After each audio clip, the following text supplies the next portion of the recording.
जैसे कि last part में हमने देखा था कि अब यू हाउ अपनी दूसरी सोल रिंग को कंज्यूम करने में बिल्कुल ही कामयाब हो जाता है, जिसके बाद अब टियान मिन वहाँ पर बताने लगता है कि अब तुम्हारा सोल रिंग काफ़ी ज़्यादा पावरफुल हो गया है और तुम इस प्रोसीजर में बिल्कुल ही कामयाब हो चुके हो और इसी के साथ तुम्हारा सोल रिंग अब 3 लाख साल पुराना नहीं रहा है। जिस बात को सुन के वहाँ पर यू हाउ काफ़ी ज़्यादा शॉक हो जाता है। पर तभी वहाँ पर आइस जेट स्कॉर्पियन बोलती है कि जब मैं तुम्हारे बॉडी में थी मैं तुम्हारा काफ़ी सारा एनर्जी को कंज्यूम कर चुकी हूँ, जिसकी वजह से अब तुम थोड़ी सी वीक हो गए हो। जिसके बाद वहाँ पर आइस जेट स्कॉर्पियन एम्प्रेस बोलती है कि अब मैं भी तुम्हारा पावर का हिस्सा बन चुका हूँ, तो अब से तुम मेरी पावर के एबिलिटीज़ को भी यूज़ कर पाओगे और इसी के साथ मैंने जो तुम्हें 4 स्किल दिए हैं उसके भी इस्तेमाल तुम कर सकते हो। जिसकी वजह से अब वहाँ पर आइस जेट एम्प्रेस बोलती है कि इनमें से तुम्हें 2 सोल स्किल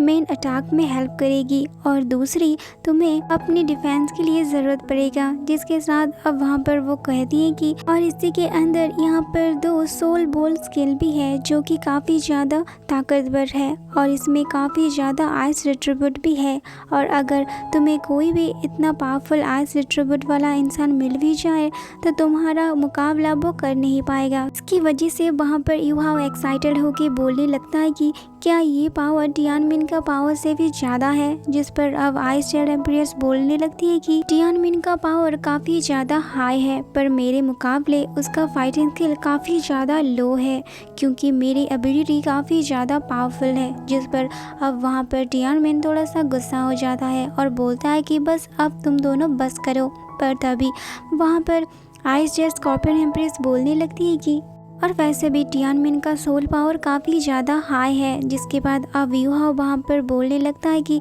मुझे ऐसा लग रहा है जैसे कि मेरा गोल्डन मार्क से बिल्कुल ही कंप्लीट हो गया है। जिसके बाद अब टियान मिन बोलने लगता है कि तुम्हारे पास भले ही अब आइस जेट स्कॉर्पियन की पावर है पर अभी भी तुम्हारा फर्स्ट सोल रिंग लिंगवा के पास अपनी सेकंड सोल रिंग नहीं है। जिसकी वजह से अब यह सोचने लगता है कि टीचर जो ने उसे बताया था कि अगर किसी के पास अपनी दूसरा सोल रिंग नहीं होगा तो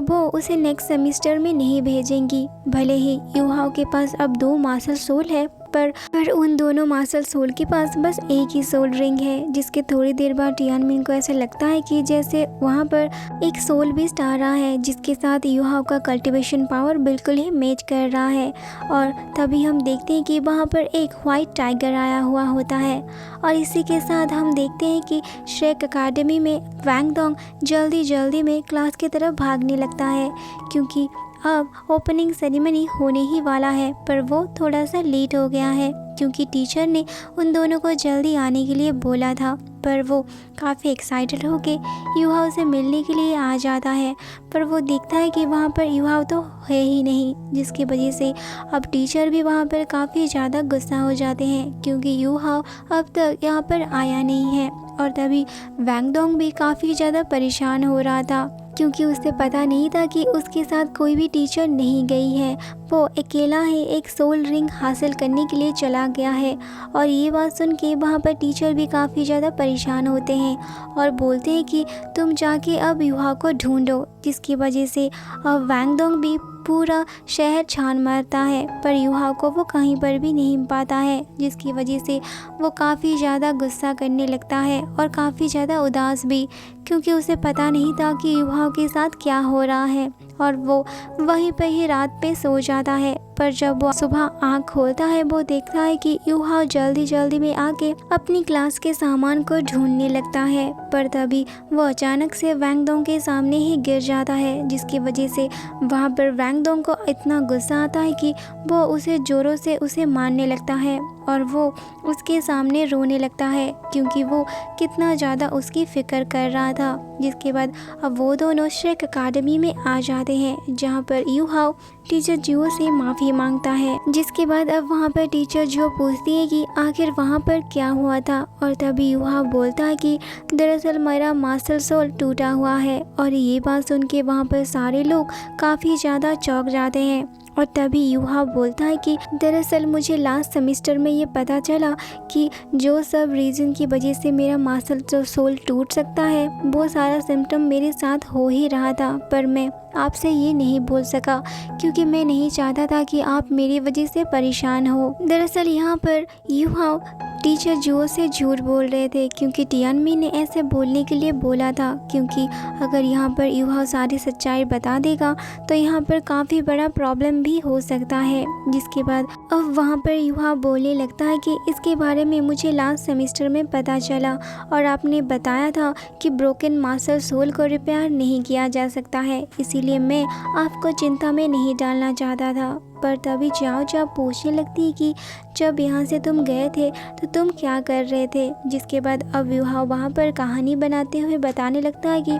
दरअसल मैं नॉर्थ की तरफ गया था और वहाँ पर इतना ज़्यादा ठंड की वजह से मैं वहीं पर ही सो गया और ऐसा लगा मैं जैसे कभी भी नहीं उठूँगा। पर जब मैं उठा तब मेरा मास्टर सोल बिल्कुल ही सही हो गया था और जो सब साइन मुझे दिख रहा था वो भी बिल्कुल ही गायब हो गया था। जिसी के साथ अब वहाँ पर यूहाओ बताने लगता है कि और जब मैंने वहाँ से उठने की कोशिश किया तब मैंने देखा वहाँ पर एक बड़ा सा स्कॉर्पियन मरा हुआ पड़ा था, पर उसकी एनर्जी में फील कर पा रहा था, जिसकी वजह से मैंने उसकी सारे पावर को कंज्यूम कर लिया और इसी के साथ मेरे पास उसकी भी सोल पावर आ गई। और ये बात सुन के तो वहाँ पर सारे लोग और भी ज़्यादा हैरान हो जाते हैं और इसी के साथ वहाँ पर यूहाओ अपनी 4 लाख साल पुराना सोल रिंग को भी दिखा देता है, जिसको देख के वहाँ पर सारे लोग काफ़ी ज़्यादा हैरान हो जाते हैं। पर तभी यूहाओ टियानमिन से ये मन ही मन बोलने लगता है कि मैं तो यहाँ पर 4 लाख साल पुराना सोल रिंग दिखा दिया हूँ, पर क्या इन लोगों को इसके बारे में बिल्कुल ही पता नहीं चल पाया है। जिसकी वजह से अब वहाँ पर टियानमिन बोलता है कि तुम हमारा स्किल को अंडर एस्टिमेट कर रहे हो। तुम जहाँ पर गए थे वो एक्सट्रीम नॉर्थ था और जो टाइगर तुम्हें देखा था वो भी हमारा क्लान का ही एक हिस्सा है और वो एक फैंटेसी भी है। जिसी के साथ हम देखते हैं कि वहाँ पर जब उसके सामने वो टाइगर आया था उसी के साथ वो उसका पावर को कंज्यूम करने के साथ उसका लिंगमा का सेकंड सोल रिंग भी बना चुका था और इसी के साथ उसका एक दूसरा सोल रिंग भी बन चुका था। और तभी टीचर पूछती है कि क्या वो आइस फेरी था, जिसकी वजह से अब यूहाओ बोलता है कि मुझे इसके बारे में पता नहीं है, पर उसकी वजह से मेरा पावर काफ़ी ज़्यादा बढ़ गया है। जिसकी वजह से वहाँ पर टीचर बोलती है कि ऐसा लगता है जैसे तुम वहाँ पर गए थे तभी वो आइस स्कॉर्पियन अपने लास्ट समय में था और इसी के साथ वो तुम्हारा बॉडी में मास्टर सोल की तरह आ गया है। जिसके बाद अब वहाँ पर टीचर बोलती है कि ऐसा तो कोई माइलेनियम सोल बीस्ट ही कर सकता है। हमारी श्रेक अकेडमी में आइस जेट स्कॉर्पियन के बारे में थोड़ी सी इन्फॉर्मेशन भी है और अगर तुम इस पावर का इस्तेमाल कर सको तो ये तुम्हारे लिए काफ़ी ज़्यादा अच्छा रहेगा। और तभी टियानमिन यूहाओ से बोलने लगता है कि ये लेडी तो आधा सच जानने के बाद भी पूरा सच को बोल सकती है और ये लेडी तो काफ़ी ज़्यादा खास है और ये लेडी मुझे अब काफ़ी ज़्यादा पसंद आने लगी हैं। जिसके बाद अब यूहाओ बोलता है कि आखिर मैं अब क्या करूं और इसमें टीचर बोलती है कि तुम्हें बस इसके बारे में थोड़ा सा प्रैक्टिस करना पड़ेगा। जिसके थोड़ी देर बाद अब यूहाओ बैंगडोंग और जाओ जाओ वहाँ से चले आते हैं क्योंकि वो तीनों को काफ़ी ज़ोरों से भूख लगा था। जिसके बाद वो तीनों खाना खाने के लिए जाते हैं जहाँ पर उसे तैंगिया मिलती है और तैंगिया पूछती है कि आखिरकार तुम इस छुट्टी में क्या कर रहे थे। जिसकी वजह से यूहाओ बोलता है कि क्या हम लोग खाना खाने के बाद इसके बारे में बात कर सकते हैं। और तभी बेई बोलता है कि अब तुम अच्छे से खाना खा लो, हम रात को इसके बारे में डिस्कस करेंगे। जिसके बाद हम देखते हैं कि ये तीनों काफ़ी आराम से अपना खाना ख़त्म कर देते हैं। पर तभी वहाँ पर ह्वाबिन अपनी पूरी टीम को लेके वहाँ पर आ जाता है और तभी उनकी टीम यूहाओ को टीच करके बोलते हैं कि आखिर तुम यहाँ पर क्या कर रहे हो, क्योंकि टीचर तो अब तक तुम्हें यहाँ से निकाल देना चाहिए था क्योंकि अब सेरेमनी में तुम नहीं थे तो शायद तुम्हें यहाँ से जाना चाहिए था। पर तभी यूहाओ बोलता है कि तुम्हें इससे कोई वास्ता नहीं है और वैंगडोंग भी वहाँ पर ह्वाबिन को इस मामले से दूर रहने के लिए बोलता है। जिसकी वजह से ह्वाबिन को काफ़ी ज़्यादा गुस्सा आ जाता है और वो वैंगडोंग पे हमला कर देता है। पर वैंगडोंग भी उसकी बात से बचने की कोशिश कर रहा था कि तभी पीछे से जाओ जाओ अपनी पॉड की मदद से वैंगडोंग की मदद करने की कोशिश करती है, पर ह्वाबिन इस बार को काफ़ी आसानी से रोक देता है। और तभी यूहाओ जियाओ को संभालने के लिए आता है और तभी तभी वहाँ पर हुआविन फिर से यूहा पे हमला करने के लिए कोशिश करता है, जिसकी वजह से अब वहाँ पर यूहा को काफ़ी गुस्सा आता है और तभी वहाँ पर हुआविन जियाओ का पॉट को यूहा पे फेंक देता है। पर यूहा बिना कोई पावर का इस्तेमाल करके उस पॉट को काफ़ी आसानी से रोक देता है और ये बात देख के वहाँ पर सारे लोग काफ़ी ज़्यादा शॉक हो जाते हैं, क्योंकि यूहा कोई भी स्किल का इस्तेमाल नहीं कर रहा था, जिसकी वजह से वहाँ पर हुआविन पूछता है कि क्या तुम मेरे साथ लड़ाई करना चाहते हो। और इसी के साथ ये एपिसोड यहीं पर ही ख़त्म हो जाता है।